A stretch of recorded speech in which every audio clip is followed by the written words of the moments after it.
E vamos abrir no Evangelho de Marcos, no capítulo 14. Evangelho de Marcos, capítulo 14. Vamos ler do verso 48 ao 52. Marcos 14, do verso 48 ao verso 52, que diz assim: Disse-lhe Jesus, quando ele estava sendo preso, Judas já o havia beijado e entregue, ele já estava nas mãos daqueles que tinham ido prendê-lo. Disse-lhes Jesus: Saístes com espadas e cacetes para prender-me, como a um salteador? Todos os dias eu estava convosco no templo, ensinando, e não me prendestes. Contudo, é para que se cumpram as Escrituras. Então, deixando, todos os seus discípulos fugiram. Seguia-o um jovem, coberto unicamente com um lençol, e lançaram-lhe a mão, mas ele, largando o lençol, fugiu desnudo, fugiu sem roupas, fugiu pelado. Olhem aqui, eu estava dizendo à minha mulher, que já fazia provavelmente uns 30 anos que eu não pregava neste texto aqui de Marcos. No passado, quando eu falava muito para os jovens todos os dias, nas escolas, nas faculdades, nos campos, de vez em quando eu me via usando esse texto bíblico para comunicar o Evangelho para os jovens, especialmente porque era um jovem que seguia Jesus envolto num lençol. E quando alguém o identificou como sendo uma pessoa que no passado já andava com ele, e logo após todos os outros mais adultos terem fugido, ele, em sendo identificado, quando disseram, ó, esse é um deles, e correram para cima, ele não teve dúvidas. Ele largou o lençol e saiu peladão por aqui, correndo completamente em pelos. E muitos anos passaram, por milhões de razões, eu nunca mais usei esse texto para comunicar a mesma mensagem do Evangelho de sempre. Mas hoje à tarde me deu vontade de falar a mesma coisa, porque o Evangelho não tem nenhuma novidade, ele é só novidade de vida.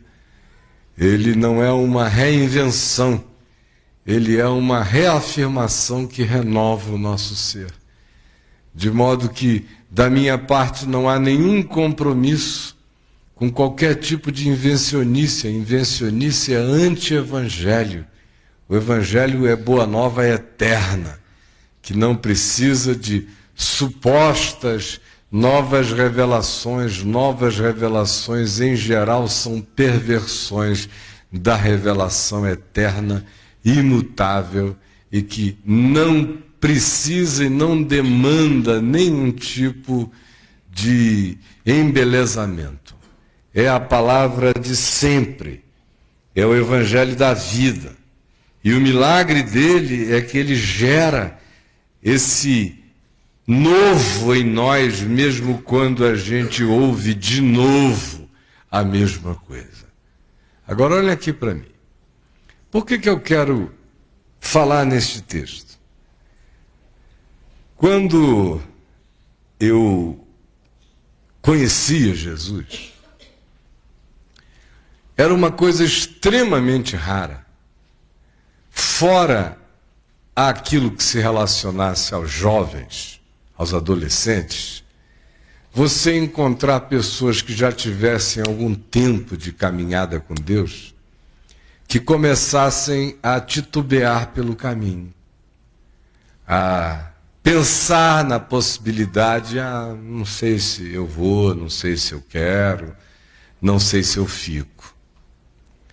Com o passar dos anos, essas coisas foram mudando, e nos últimos 10 anos o que eu noto é que a estrutura da maioria das pessoas, e agora já não tem nada a ver com adolescentes nem com jovens, não importa a faixa etária, é uma estrutura extremamente movediça, é frágil, é inconsistente, é claudicante, é duvidosa, é sem resistência, não expõe perseverança, em nenhum nível, quase que em nenhum aspecto.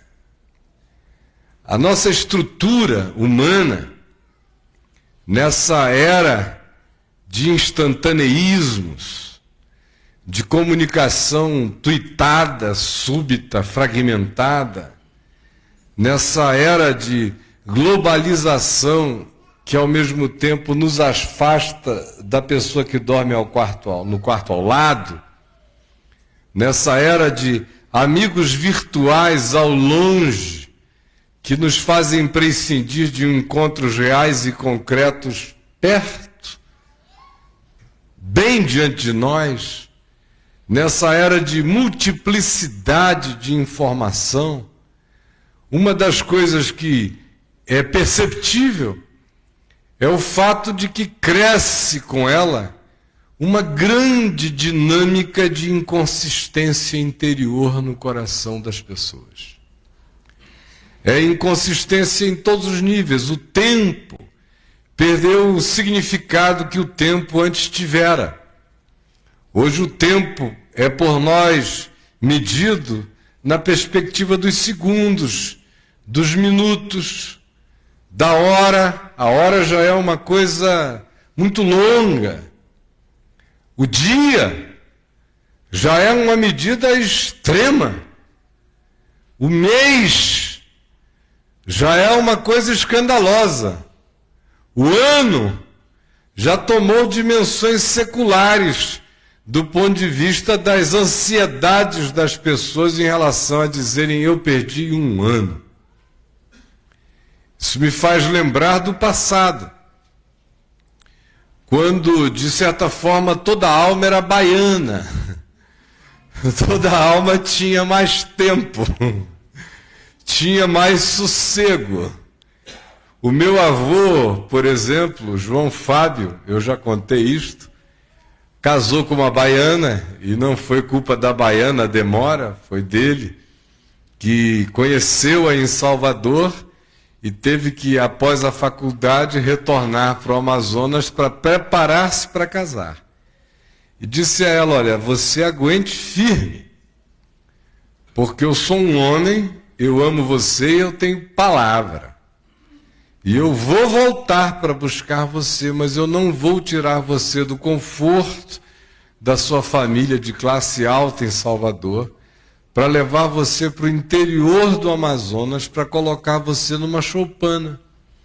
Eu preciso trabalhar para dar um abrigo minimamente decente, uma casa razoável para você e para os muitos filhos que eu quero ter com você. Me aguarde. Olha só como é que era. Sem Facebook, sem Twitter, sem iPhone, sem e-mail, sem telefone, sem nada disso. Era carta, daquela de goma. Passa aquele papelzinho listrado, aquela carta velha. Sabe como é que era? Do correio antigo. Logo depois dos pombos correio, quando chegou o correio. E passava primeiro o navio, lá na beira do rio Purus. Aí o cara ficava esperando não sei quanto tempo com a carta, o navio. Aí entregava para o navio levava até o primeiro porto onde um avião pudesse então levar a carta. Isso já era uma viagem que a maioria de nós não conceberia fazer nem para salvar um amado.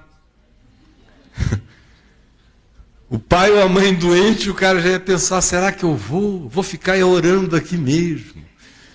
Esses álibis de falsa piedade. Pois bem, ele foi e só voltou 6 anos depois. 6 anos. As baianas, e não era no Rio, hein?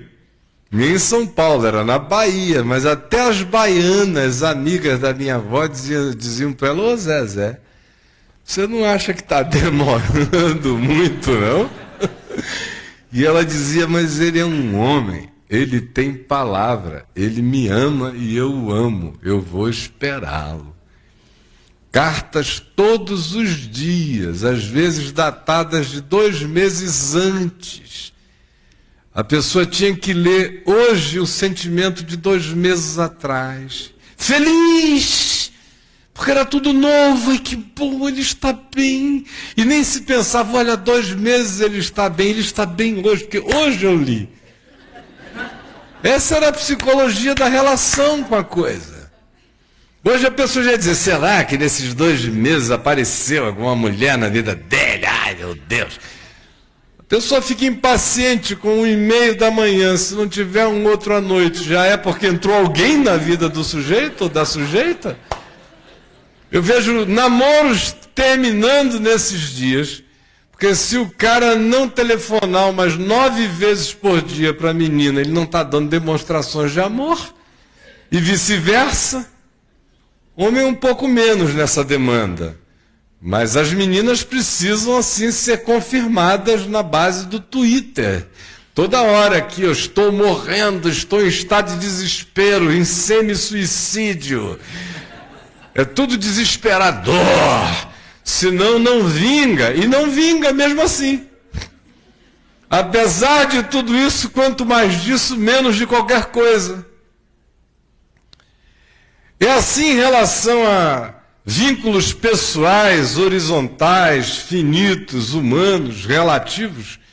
Imaginem com respeito ao Evangelho. Imaginem com respeito à oração. As pessoas querem oração no Twitter. Senhor, estou mandando, hein? 80 caracteres. Tá, pau, aí quer de volta na mesma hora. Aí não vem, já começa, ai, meu Deus, eu não sei o que está rolando com a Santíssima Trindade. Aquela coisa, é um negócio horroroso. É famigerado. Desculpem, é desgraçado. É triste ver a desconstituição, a desconstrução do ser humano, da alma humana, da mente humana, do caráter humano, bem diante dos nossos olhos todo dia, a gente vendo surgir uma nova geração sem espinha dorsal, sem estrutura, oca, vazia, aflita, furada, esburacada, nervosa, com uma ânsia de segundos absolutamente insuportável. E ver isso também atingindo a todas as outras camadas generacionais mais velhas, de modo que há um espírito adolescente atingindo até aos idosos hoje em dia. Com a mesma impaciência, com a mesma angústia. Os salmos mais desprezados por todos nós são aqueles que dizem, esperei com paciência no Senhor. O cara só lê aqueles que dizem assim, dá-te pressa em responder-me.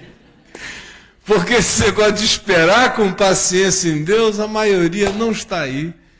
Senhor, eu estou esperando no Senhor, mas para eu não ficar desocupado, nem desocupado, enquanto isso eu estou pegando esse cara aqui, tá bom? Essa menina aqui. Quando o Senhor mandar o seu, eu estou aqui, me avisa que eu digo, opa, saída pela direita e a gente... Aí toda vez que passa uma coisa boa, o cara está lotado, a mulher está tomada pela desnecessidade, abusada pela sua própria carência. Por essa ansiedade horrorosa que faz com que qualquer situação de silêncio seja mais angustiante do que um estupro. Tem gente que diz assim, pelo menos estuprada, mas acompanhada, do que em silêncio e sem ninguém. Maltratada, mas acompanhada, do que sem ninguém. O silêncio se tornou uma violência para a alma da maioria de nós. Essa é a natureza, essa é a estrutura. Superficialmente, esse é o tipo de ser que está sendo destecido em nós. Porque não dá nem para chamar isso de tecido, isso é um destecimento, é um descosimento, é um desfazimento da nossa natureza, do nosso ser, da nossa constituição. Mas no passado, era uma coisa quase impossível você imaginar que uma pessoa que tivesse feito um compromisso com Jesus viesse a deixar a fé. Você às vezes via adolescentes dando aquele mole, aquela coisa assim, não está legal, mas é a fase, é normal. Ou algum jovem, geralmente a menina começava a namorar um cara muito estranho, diferente, dizendo-se hostil à fé, e ela se apaixonava mais pelo cara do que pela consciência do Evangelho. Aí depois de um tempo ela começava a negociar os seus compromissos interiores, aí depois ela ia desaparecendo, aí a gente encontrava com ela por aí, ela dizia, olha, eu continuo crente, mas não dá mais para me manifestar muito. Mas depois de um certo nível de compreensão, parecia não haver mais retrocesso. Quantas vezes eu, como pastor, atendia maridos zangados, que me falavam das suas esposas, que para eles eram muito radicais. Aí eu queria saber qual era o radicalismo, né? E não era nada, era só porque a mulher lia a palavra todo dia, orava todos os dias, não negociava a consciência dela com ele em relação a determinadas coisas corrompíveis que ele queria fazer. Eu dizia, mas escuta, ela te beija na boca? Ah, beija. Ela transa com você? Não, ela é legal. Ela é fiel, e não sei o que, é boa mãe. Eu digo, meu irmão, então sai daqui, rapaz. Vai ocupar um outro, cara. Pelo amor de Deus, você está querendo uma cúmplice, não está querendo uma mulher. E eu dou graças a Deus que você tem uma mulher em casa, e você um dia ainda vai reconhecer isso. Você olhava e frequentemente você via um rapaz dizer o seguinte para você, pô, tem uma menina ali que é uma graça. Eu sinto assim, rola um clima, um negócio. Naquele tempo não era clima que rolava, não, era uma atração. Depois é que ficou essa coisa, já é tão vago que é clima. Clima. É um ventinho assim, um clima. Mas naquele tempo, quer dizer, eu tenho um negócio com essa menina. E um borogodó. Ai, meu Deus. Mas sabe qual é o problema? É que eu converso com ela e eu sinto que ela não quer absolutamente nada com qualquer coisa profunda, séria, com Deus nem se falar. E eu fico me imaginando tendo que conviver com essa pessoa que não ama a quem eu mais amo, que não tem consciência para considerar aquilo que na minha consciência é o mais essencial, e que não admira aquilo que no meu coração é o elemento pivotal, e que não tem nenhuma vontade de se dar aquilo sem o que eu não sei viver. E por causa disso eu não vou prosseguir, não vou nem iniciar, não vou nem botar a cabeça para dentro. Era normal. E ninguém ficava tirando os pedaços, nem desesperado, nem frustrado. O cara fazia aquilo como um privilégio de consciência. sabendo que estava se salvando de uma coisa que a médio prazo lhe seria um torpor, um tormento, porque ou ele teria que aguar completamente a sua consciência, ou então eles iriam viver vidas desconjugadas, desniveladas, desarmonizadas, desconectadas, desamoradas em relação ao que era essencial. E todo mundo parecia saber que nem só de regiões pubianas e de genitálias vive o homem ou a mulher, mas de toda a palavra que sai da boca de Deus. De modo que você ouvia isso e não via nunca mais o indivíduo manifestar aquilo como uma espécie de barganha com Deus. Agora, Senhor, que eu deixei de usufruir aquela coisa extraordinária, ver se o Senhor me visita com 72 virgens para eu escolher dentre elas a melhor. Não tinha essa palhaçada. Hoje não tem nenhuma coisa nem outra. O cara parte para as cabeças e depois ele diz: ó Deus, dá um jeito na minha bagaça. Já me meti por aqui, já me enfiei para além do possível, agora já não tem retirada. Exceto quando passa a vontade dele de ficar lá dentro. Quando passa, assim como ele entrou, ele sai. Facinho, facinho, facinho, e a fila anda. Em relação ao Evangelho, se isso é assim, no nível mensurável, tangível das nossas relacionalidades, imagine em relação à imponderabilidade invisível do Evangelho como consciência a ser instalada em nós. Vai ficando cada vez mais uma membrana, uma coisa absolutamente transparente a nos cobrir, quase indefinível, imperceptível. Eu estava aqui mesmo em pé há pouco, olhando para aí, como muitas vezes lá em casa, quando a VTV passa as nossas reuniões no La Salle, que foram 6 anos no La Salle, e de vez em quando a segunda câmera mostra detalhes de rostos de pessoas. Me dá aquela extrema alegria quando eu vejo assim: puxa vida, fulana continua lá, Beltrano continua firme, não sei quem continua firme. E aquela dor, quando eu digo: e onde anda ele? Onde anda ela? Que conversou tanto, que falou tanto do que precisava, ouviu a palavra, disse que era isso mesmo, pediu para ser batizado, às vezes publicamente, às vezes de maneira privada, às vezes em encontros na minha casa, e no passado, lá na academia de tênis, quando a gente morou 1 ano e meio lá.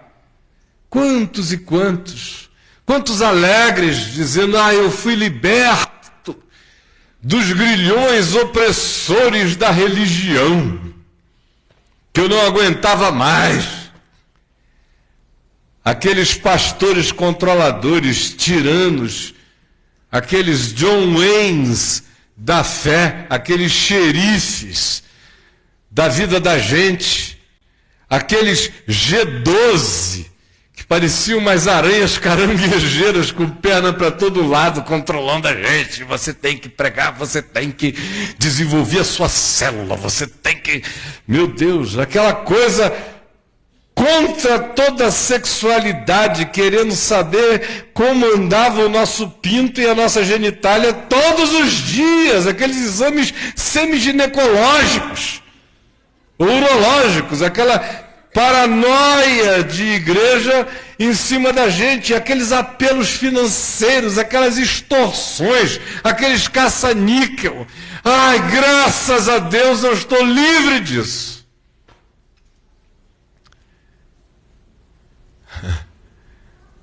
Aí você procura a maioria desses que celebrou essa grande libertação e não os encontra.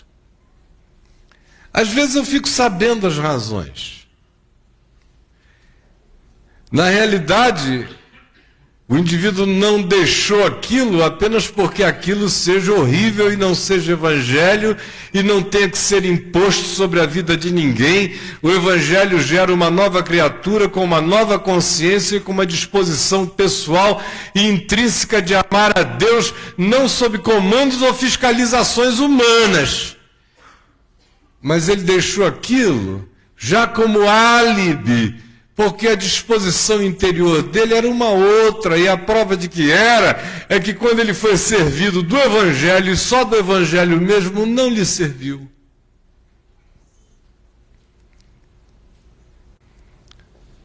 E como aqui, por exemplo, entre nós, frequência não é um bater de ponto espiritual, ninguém é avaliado em nenhuma perspectiva, cada um julgue-se a si mesmo na sua consciência diante de Deus. Não tem nem aquele mecanismo psicológico de aferimento frequencial. Não tem rol de membros, não tem carteirinha de membros, ninguém recebe cobrança de dízimo, ninguém tem qualquer vínculo com os mecanismos da religiosidade que fazem o cara se pertencer a um clube ou se sentir em estado de pertencimento ou de negação do pertencimento. Tudo é absolutamente livre, conforme a consciência adulta deveria ser e tem que ser, e não é porque a idiotice está tomando conta do planeta que nós vamos praticar uma outra coisa. Mas como não há nem esses elementos, e ainda tem essa facilitação suprema da VIV-TV, transmitindo 24 horas de tudo para a casa de qualquer um, ou para o celular, ou para o iPhone, qualquer um pode ver, assistir a reunião no seu celular. Fora tudo mais que passa, o cara começa a desenvolver o pretexto de dizer, não, hoje eu não estou afim não. Hoje tem uma matéria legal no Fantástico, eu não quero perder o início. O meu jogo de futebol terminou muito tarde, a reunião agora é às 18, não vou não. Aí vai ficando. Aí dali ele já sai para uma outra coisa. E como também não existe entre nós nenhuma perspectiva de tentar criar um isolamento, um involucramento do indivíduo em relação aos múltiplos vínculos humanos, ao contrário, todo mundo é estimulado a se inserir nas relações humanas. Tem gente imatura que pensa que isso significa escolher as piores companhias, os piores relacionamentos, os piores vínculos, para demonstrar a sua independência mental, espiritual, e como são todos uns grandes imbecis, logo, logo a gente vê a pessoa, ao invés de salgar o ambiente, se tornar insossa. Ao invés de iluminar e sendo colocada debaixo da mesa do alqueire, desinfluenciando ou influenciando mal, ou perdendo a própria consistência de ser no convívio, se tornando um ser mimético, camaleônico. De modo que ele tem facetas diversas para ambientes diversos, porque ele próprio não identifica em si uma consciência consistente, única e inegociável. E como eu disse, tanto faz a faixa etária, hoje em dia a gente vê gente da cabeça branca nessa imbecilização. É patético até. Você vê um cara da minha idade se divorciar e querer virar um adolescente. Se uma mulher de idade média fica, meu Deus, não é nem com comichão, é com uma frieira genital. Desculpem, mas é fato. É um negócio desesperador, dá vergonha nos filhos, nos netos. Tem gente dizendo, calma, vovó.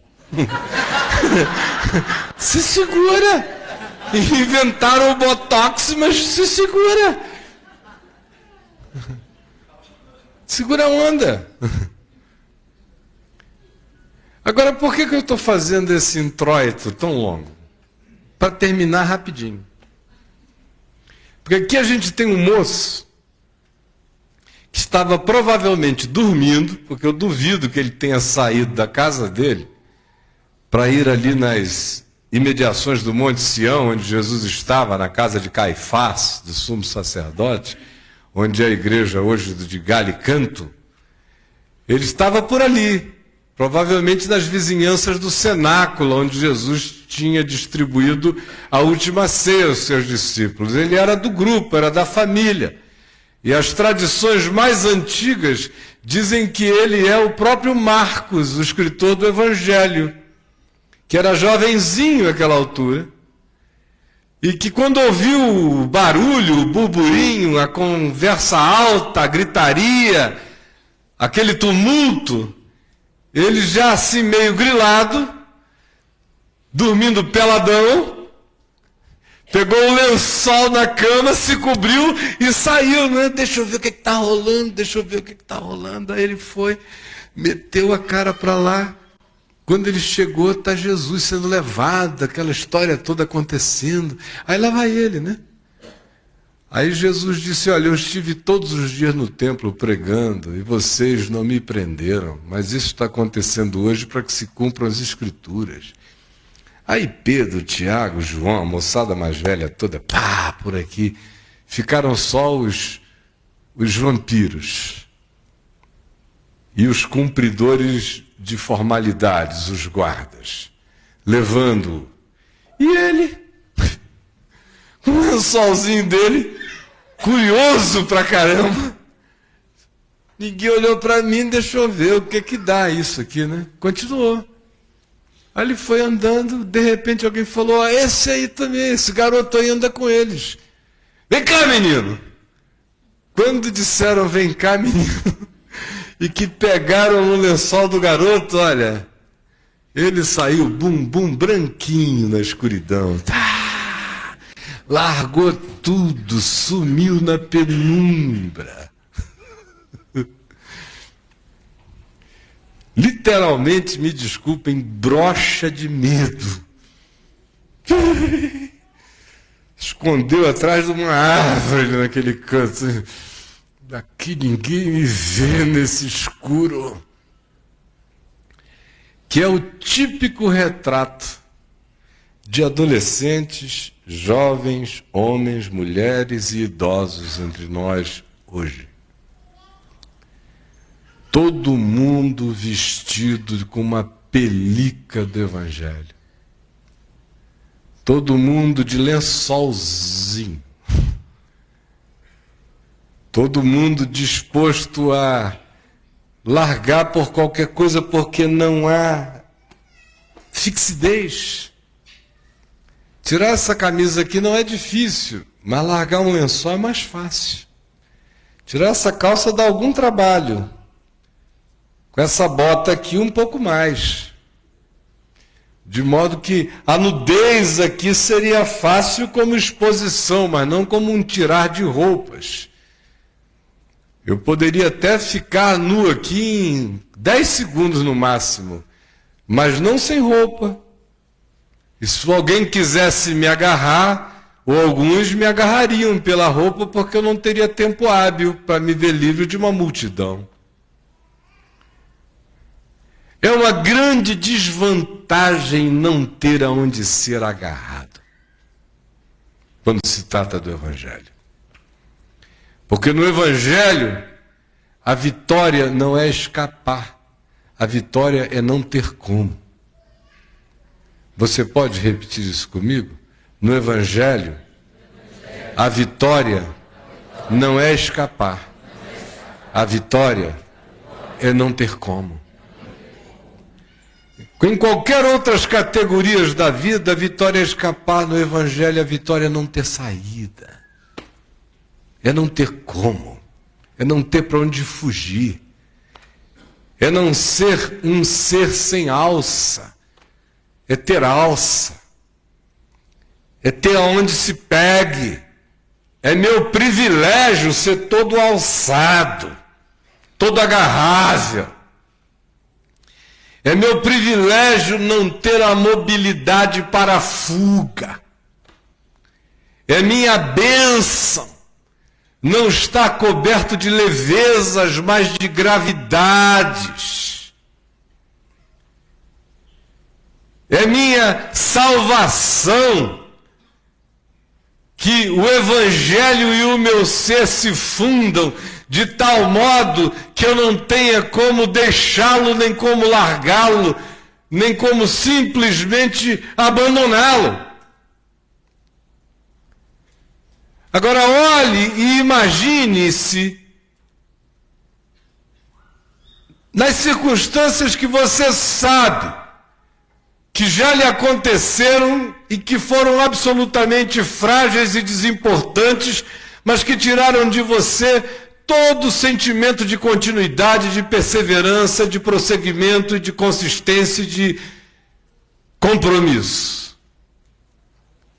Quantos de vocês, por exemplo, pararam de ler a palavra, de ler a Escritura? Então eu vou lá, o Caio lê por mim, me prega, e eu gosto muito, ele é um homem de Deus, não ensina loucuras, então eu me satisfaço aprendendo com o Caio, pobre de você. Eu espero que você aprenda também aqui. Mas se você restringiu a sua relação com o Evangelho a passar 1h30, 2 horas numa reunião comigo, 1 ou 2 vezes na semana, eu digo, pobre de você. Como diz a minha velha mãe, toda vez que eu pergunto a ela sobre alguém que antes estava presente e hoje não está, ela diz, meu filho, sumiu, mas também não lê a palavra, né? Meu Deus, nada podia ser mais simples e mais poderosamente, desgraçadamente verdadeiro. Também não lê a palavra, né? Não é uma relação mágica com o livro, não. Não é disso que se está falando. Mas é de devoção. Quanto mais você bota o Evangelho para dentro, não como uma leitura mecânica, mas como meditação, consciência, oração, mais ele vai deixando de ser uma camada na superfície, mais ele vai se entranhando na nossa interioridade, mais ele vai botando raízes profundas dentro da gente, mais ele vai se tornando inarrancável do nosso ser. A mesma coisa é a oração. Antigamente, pelo menos, todo mundo ainda tinha aquelas oraçõezinhas que o pessoal chamava oração de querente. Não era nem de crente, era de querente. Quando eu me converti, isso era quase que tido assim como um negócio de somenos, de tão irrelevantemente básico que era. Que crente mesmo jejuava. Crente ia para vigília às sextas-feiras e orava a noite inteira. Crente mesmo acordava de joelho, saía da cama assim, ó. Era assim, eu fiz isso anos, meu Deus. Sair de outro modo era quase gerar culpa. O cara já saía assim da cama. Aí levantava daí, sabe lá quanto tempo depois. Orava mesmo. Mas oração de querente era nas 3 refeições. Agora nem mais essa existe. Nem mais essa, nem a das refeições. Nem em oração de bula médica. Mas acabou. E quando você ora, pense nos temas. São desesperos e necessidades. Ai, Senhor, eu queria tanto aquela mulher ou aquele homem. Ai, abre essa porta, eu quero esse emprego. Ô, Senhor, me livra de que aquela pessoa me faça mal. São orações Twitter, utilitárias, oração Facebook, Orkut. Não tem mais oração de você e Deus, do seu amor, da sua vontade de ser invadido, de ter lua de mel com o divino.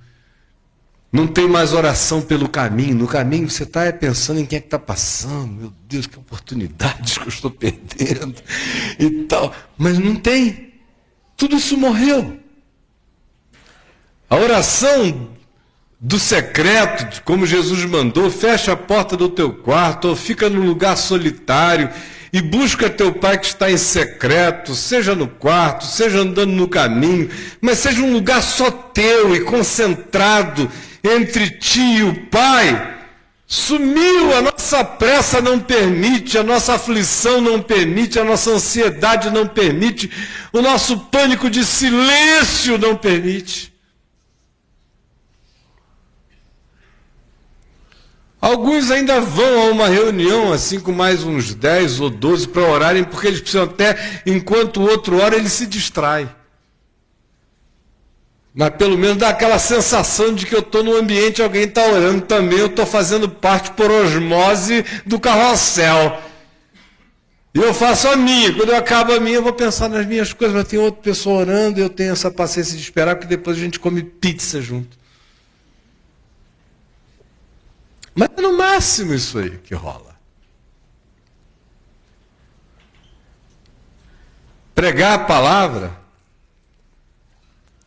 ter a vontade disposta, diante de qualquer coisa, deixar o signo da sua consciência manifesto diante dos homens, é muito perigoso, pode atrapalhar boas ficadas. Eu digo depois que eu ficar, que eu já tiver feito muita sugação labial, aí eu digo que eu sou um discípulo do Senhor, assim meio oculto, mas eu sou. Vamos ser honestos e ver se não é nessa palhaçada que a gente está vivendo. Aí, conclusão. Não é preciso nem que alguém diga agarra ele. Para o mal, para o cara deixar o lençol. Basta que alguém diga assim, deixa eu me agarrar a ele, que ele já vai atirando o lençol, dizendo, eu estou aqui, todo disponível.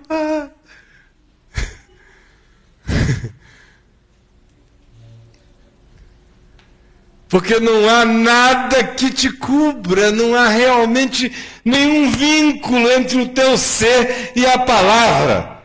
E Deus, e Jesus que é o Senhor, não há.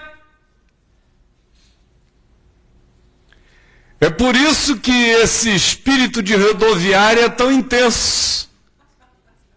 É um encosto de rodoviária. Hoje está, hoje não está, igual o pisca-pisca do carro do português. Está aceso? Agora está, agora não está. Agora está, agora não está.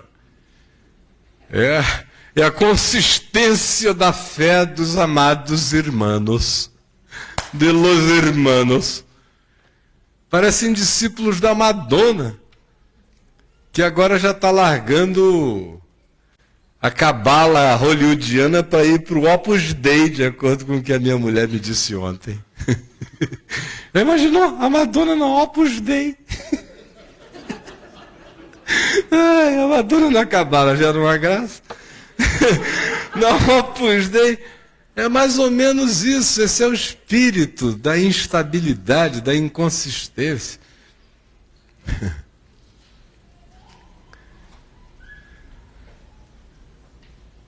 Agora olha aqui para mim. Hoje a gente vai tomar a ceia do Senhor. Eu queria que você olhasse para a sua vida, para trás primeiro e visse quais foram as coisas tolas e banais que já afastaram você do caminho. Afetos vem em primeiro lugar. Um disparado na lista. Se enrola com a mulher errada, o cara deixa a fé. Se ela se engata com um sujeito que ela diz que é bom de chifra, ela deixa a fé.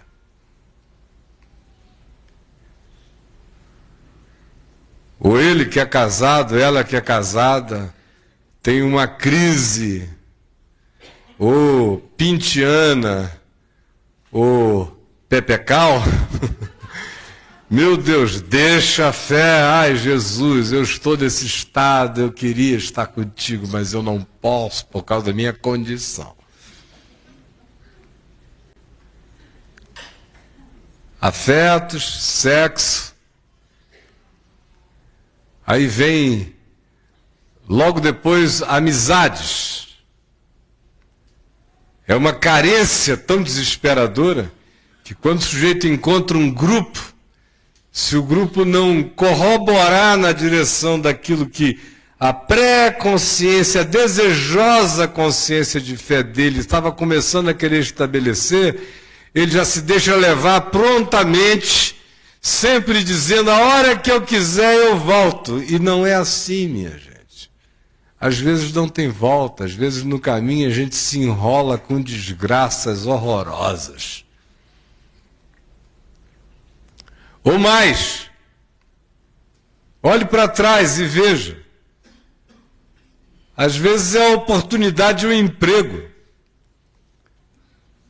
A pessoa não tinha muita coisa, começa a ganhar um pouco mais, aí tem que participar das happy hours, das unhappy hours, das suruba hours, de tudo mais que rolar, o cara está lá porque é dever de ofício. Quando ele percebe, ele está engolido no ventre de uma sucuri. O que mais? Nesse tempo de relações virtuais, eu também vejo o tempo todo as pessoas irem entrando num frenesi adoecido e vicioso, na relação com o teclado, com os seres humanos, com uma legião de outros, que não tem cheiro, não tem cara, tem perfis mentirosos, todos vivendo um second life, porque o first life eles não têm coragem de viver com a cara para fora na vida real.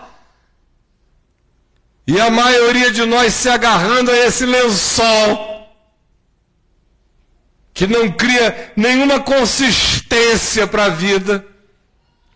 E quando os embates chegam, deixam você no caminho da fuga, da desconexão total.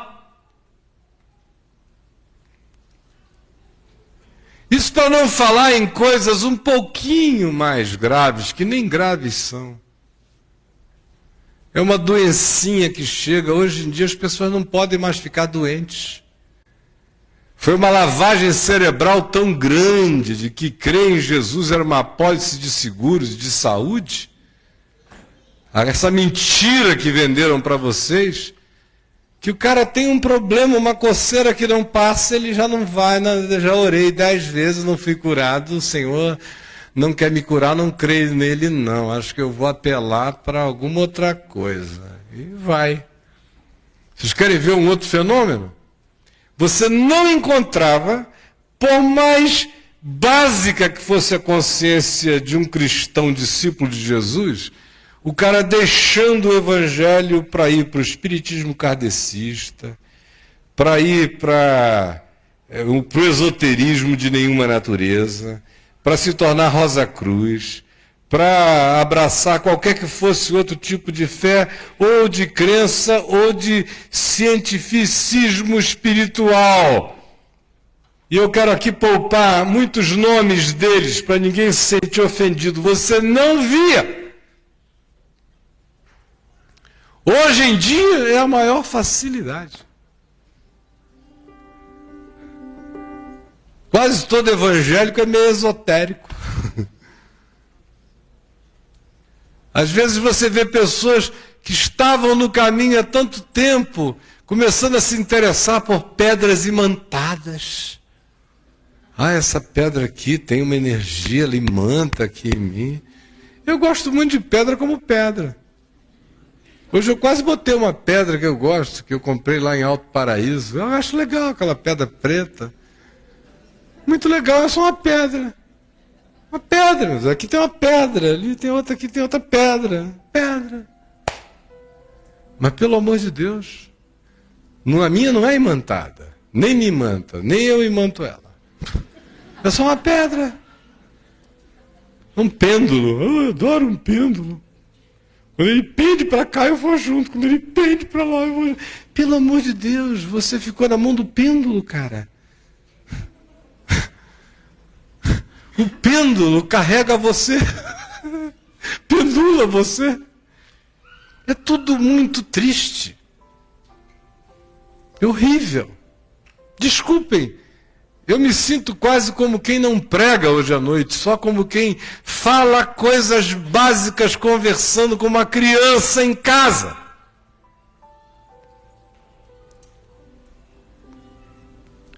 Porque esse é o sentimento que me dá dia a dia, de que nós vamos ter que voltar para as coisas mais básicas da minha infância, quando eu pregava o Evangelho com 18 anos nas escolas públicas. Para quem não sabia nada. Porque esse é o estado daqueles que dizem que são discípulos de Jesus hoje. E quando o bicho pegar?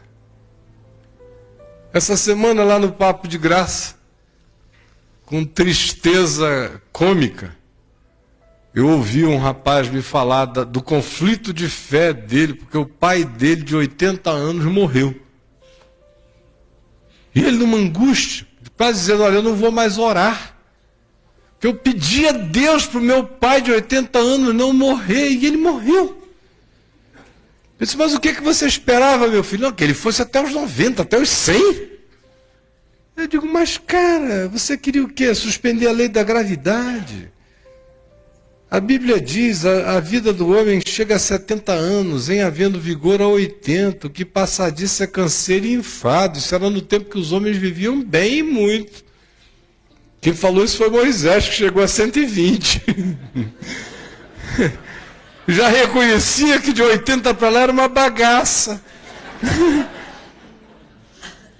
Agora você está revoltado com Deus por causa disso. Olha o nível de crise. O cara não quer vida eterna, ele quer imortalidade. Vida eterna é uma coisa, imortalidade é outra. Se a coisa atingir, por exemplo, um filho, meu Deus. Aí é que o sujeito sai no pau com o eterno. Não quero mais saber, estou de mal. Vai acabar lá no João de Deus, em Abadiânia.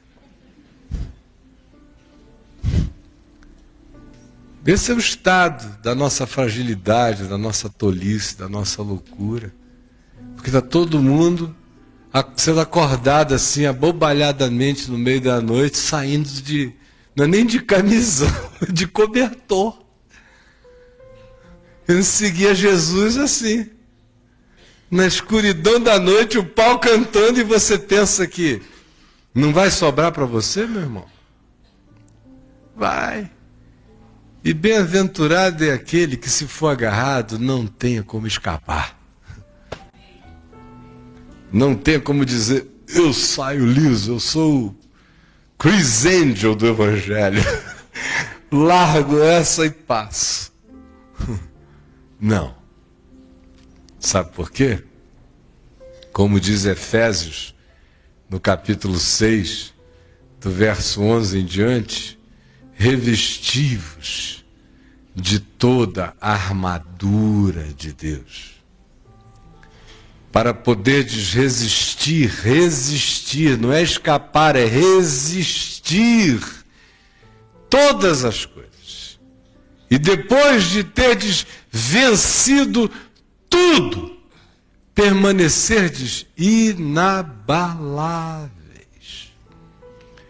Porque a nossa luta, meus irmãos, luta não é passeio, não é Disney, a nossa luta Não é apenas contra carne, sangue, elemento sanguíneo, química orgânica, marketing, publicidade sedutora, também, mas é contra aquilo mais sutil que transcende a tudo isso e nos invade o dia inteiro. A nossa luta é contra principados e potestades espirituais, contra poderes, domínios, forças espirituais, forças pneumáticas, forças mediúnicas do mal nas regiões celestes, nas regiões do espírito, da invisibilidade, contra os dominadores, os senhores, os déspotas deste mundo tenebroso, contra esses poderes que vão se tornando mais complexos na medida em que a gente vai ficando cada vez mais fragmentado. Por isso Paulo diz, vestivos, outra vez, de toda a armadura de Deus. E ele diz como? A gente precisa colocar o capacete da salvação. Eu sei que eu sou de Jesus. A minha mente é dele. O capacete da salvação é ter a mente feita, formada todo dia pelo Evangelho. É ter a mente guardada pelo Evangelho, os pensamentos sendo pensados conforme Jesus. Vestindo a couraça da justiça, que significa dizer, eu sei que o que Jesus fez na cruz foi por mim, e eu estou vestido com a justiça de Jesus, e eu não tenho que temer mal nenhum, assim como Jesus não temia e nem teme mal nenhum. A segurança de Jesus é minha. Isso é ter a couraça da justiça. Calçar os pés com a preparação do Evangelho da paz, que significa andar exercitando-se na prática do Evangelho todo dia, de maneira simples, cotidiana. É praticar a simplicidade do Evangelho equivale a andar com as sandálias do Evangelho marcando o chão da vida. Cingir-se com a verdade é levar o Evangelho, a consciência do ensino da palavra e da nossa relação com Deus e com Jesus para o mais íntimo do nosso ser, tirar das fachadas, das aparências, das relações de consumo, passar a ter a consciência profunda de que a nossa existência é um flagrante total diante de Deus e ter prazer em que assim seja. Porque a gente não está querendo se esconder de nada, ao contrário, a gente está querendo se expor a tudo, a Ele. Enquanto você gostaria que houvesse um lugar para você se esconder de Deus, na verdade, o Evangelho não entrou em você. Ele entra em você para valer quando você já não deseja lugares ocultos e nem segredos. Você abomina o oculto e o segredo e você quer que o Evangelho entre no seu íntimo, a verdade entre no seu íntimo, porque o seu privilégio é que ela revista as dimensões mais entranhadas do seu ser, porque você já não tem medo, ao contrário, você almeja andar aberto. É tomar o escudo da fé, andar na fé com a qual a gente apaga todos os dardos inflamados do maligno, todas as setas, todas as tentações, todas as induções, todas as manipulações. Bate aqui, cai, cai, cai, cai, cai. E eu não tenho passividade, eu me defendo e ataco com a espada do Espírito, que é a palavra de Deus. E isso significa reação espiritual, significa proatividade espiritual, significa confessar a boa confissão diante de Deus e dos homens, aonde eu estou, aonde eu vou e como eu sou. Esse usar da espada na vida, que é a palavra de Deus, para que possamos resistir no dia mau. E Paulo prossegue e diz: e orando em todo o tempo no Espírito, o tempo todo, no Espírito. Comece a tentar fazer isso. Entre numa fila. Você entra em fila? Ao invés de você ficar dizendo assim, meu Deus, que bunda murcha, que sapato feio, que cabelo quebrado, que não sei o quê, comece a abençoar as pessoas na fila. Por que você não faz isso? Senhor, eu não sei quem é essa pessoinha aí, mas tu sabes. Ore por cada pessoa na fila, ore pelos guardinhas, ore pelos caras lá do guichê. Vá fazendo isso, vá enchendo a sua mente do que é bom, do que é de Deus. Passa um cara que te corta, ao invés de você dizer assim, seu filho da de ele vai pra que te pariu. Abençoa o cara. Senhor, toma cuidado desse homem. Ele pode se dar mal ali na frente, tem misericórdia dele, visita a alma dele, a consciência dele, ele tem pai, mãe, tem mulher, tem filhos. Começa a mudar esse disco, vai tentando. Começa a orar o tempo todo. Parece brincadeira, meu querido, eu estou lhe dizendo que esse é o caminho da vida que vai fazer você explodir igual um flamboyant.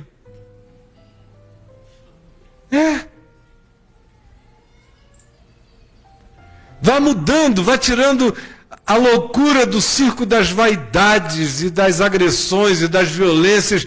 Vá instalando o software da oração que pede pelo desconhecido, que às vezes tem impulsos em favor de alguém e manifesta. Isso era uma coisa tão normal no passado. Hoje em dia as pessoas são tidas por loucas, ou se chamam e se tratam de loucas, se dão lugar a algum impulso dessa natureza.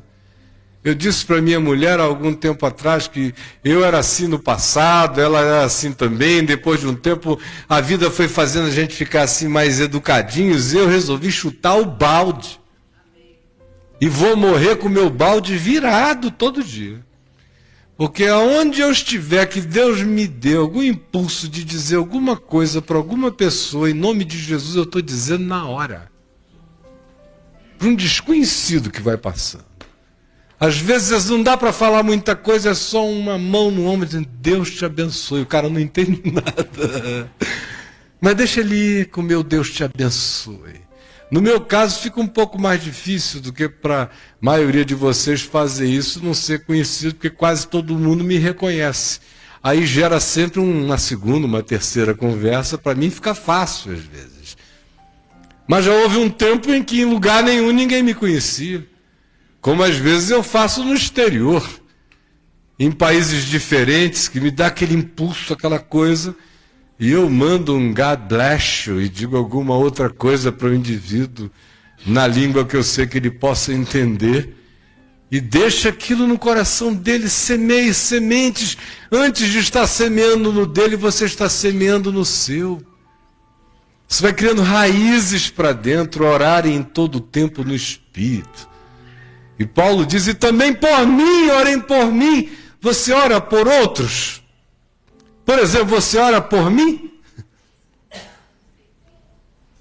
Eu espero, por favor, viu? Mas eu sei que a maioria aqui não ora por mim. O Caio não precisa de oração. O Caio foi feito para orar pela gente, por nós. Vamos ser honestos. Graças a Deus tem uns poucos aqui que eu sei que oram por mim. Mas olha, houve um tempo quando eu comecei a pregar o Evangelho em que eu sabia que cada pessoa naquele lugar orava por mim todo dia. Hoje eu sei que alguns pouquinhos oram por mim. Olha como mudou. E Paulo diz, e orem também por mim, para que no abrir da minha boca me seja dada com ousadia e intrepidez para fazer conhecido o mistério de Cristo. Isso é trocar o lençol pela armadura. Isso é trocar a malandragem do escape pela bênção de não poder mais escapar. É aquele discípulo preso ao compromisso, à crosta de uma armadura indesvencilhável. E que Deus nos salve da possibilidade de fugirmos. E que Ele nos salve para a graça de não escaparmos. Para que possamos resistir todas as coisas. Porque é na nossa perseverança que nós ganharemos as nossas almas.